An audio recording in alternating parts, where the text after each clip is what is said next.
What's up, guys? This is Kyle from Wax Museum.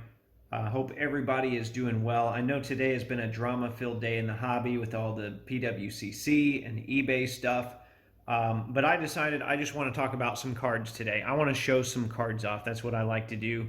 So because I'm doing a Malice at the Palace themed episode this week for episode 129 of the podcast, I decided, you know what, I'm going to pull out some of my cards of the Malice-related players, and I'm going to show those off. So I didn't get everybody, you know, like Fred Jones, David Harrison, Reggie Miller, those guys were there. I didn't pull patches of all those guys, mainly just the guys that were featured in the documentary, even though I know Reggie was featured in there. I could do a whole video on Reggie stuff. So here we go. Let's start with some Pistons first, and then we'll work our way to guys that had kind of more significant roles. So the first patch I want to show you here is not a real amazing patch. You can see there's just a little piece of blue there. This is from 2004, 2005.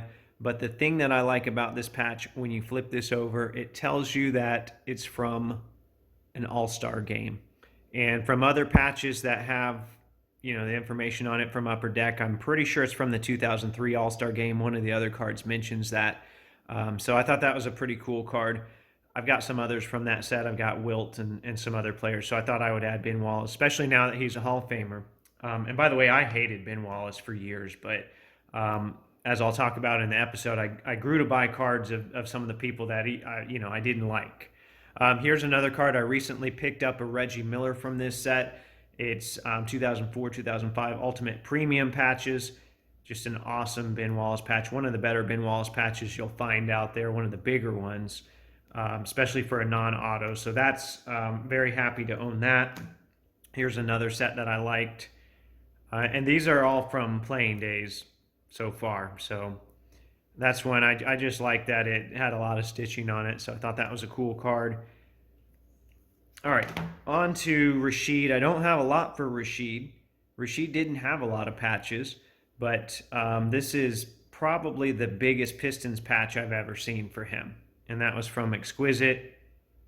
So very happy to own that one. Felt like I overpaid at the time, but I say that about a lot of things, and then now it looks like a good deal looking back. So there you go. There's a nice Rasheed Wallace. Steven Jackson, interestingly enough, didn't really have patches during his playing days for the Pacers, but Panini has since come out with some. Here's one that I've got. My only gripe, and I'm not blaming Panini for this, but I wish it matched up the jersey style with the patch with the jersey, but they didn't, and it is what it is. But anyway, that's my Retro Materials Steven Jackson card. Nice big jumbo patch of him. Okay, on to Jermaine O'Neill. So this is one that I got recently. I showed it off in my ComC shipment video, but I wanted to show it again just because it is from the, I believe, the 2007 All-Star Game. See if it says it on there. Yeah, All-Star Game 2007, which was in Vegas, so it's got the playing card theme to it, and it's a patch from there, which is pretty cool. It's very specific stuff. This set is starting to look familiar here. I know it looks like damage, but that's on just the team bag here. This is an Ultimate Premium patch of Jermaine O'Neill, one of the bigger JO patches that you'll see. Very happy to own that one. This logo man here, which I thought I had another JO that I was going to show before that, but this logo man here is from the first product that ever had dedicated logo man cards. It's 2002, 2003 Top Stadium Club. They had at least 3 logo man sets in the product, and they weren't numbered on the card, but they were 101s. And this is from, it says an All-Star Game-Worn logo man card from 02-03, and it's from the Philly All-Star Game, which I believe was the year before that. So that's pretty cool. I like the Ben Franklin kind of silhouette in the background as well, which is which was the All-Star Game logo. It's now, I think, a Sixers secondary logo. So very unique hobby piece of history and a great Jermaine O'Neill card. Here's another logo man, and this is from this one is from 2000. I think this one, I'll have to check. I think this is 02-03. Yeah, this one's 02-03, and there's a different style that's 03-04. So this was 02-03 Topps Jersey Edition. It's interesting. These Logo Man patches came from the same year. This one is built into the card pretty well, whereas Topps Jersey Edition just kind of set on top of the card. They were still figuring out dedicated Logo Man patches then, but I like these. I should have taken it out of the One Touch here, but it's got a refractor-like finish to it. Just a really nice looking set. You'll see another one of those later on here.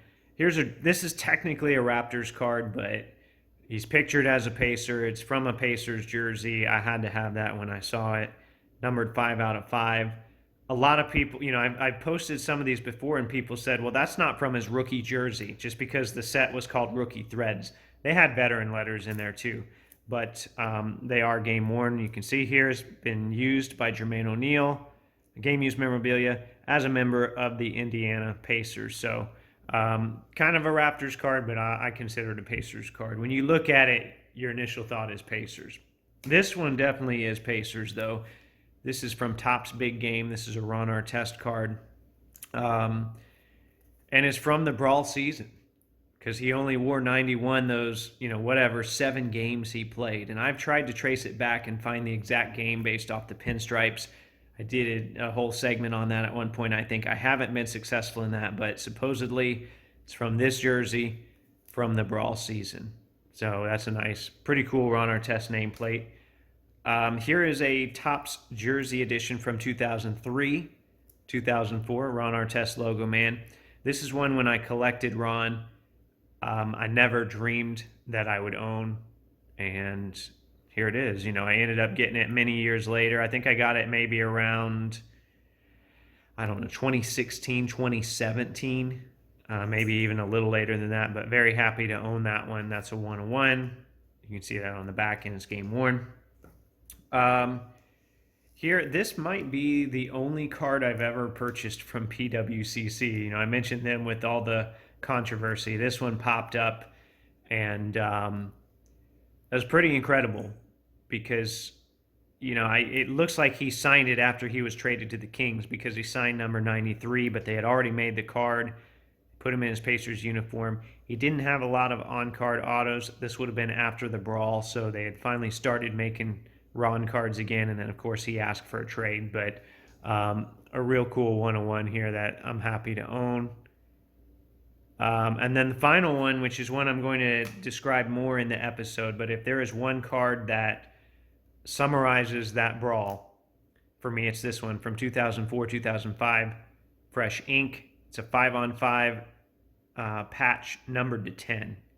So on the Pistons side, you've got Chauncey, you've got Tayshaun, you've got Rasheed, you've got Rip, you've got Ben Wallace, and then if you flip it over, and I'll get it a little closer here, you've got Reggie, you've got Jamal Tinsley, you've got Austin Crozier, Jonathan Bender, and David Harrison, and that is numbered 10 out of 10.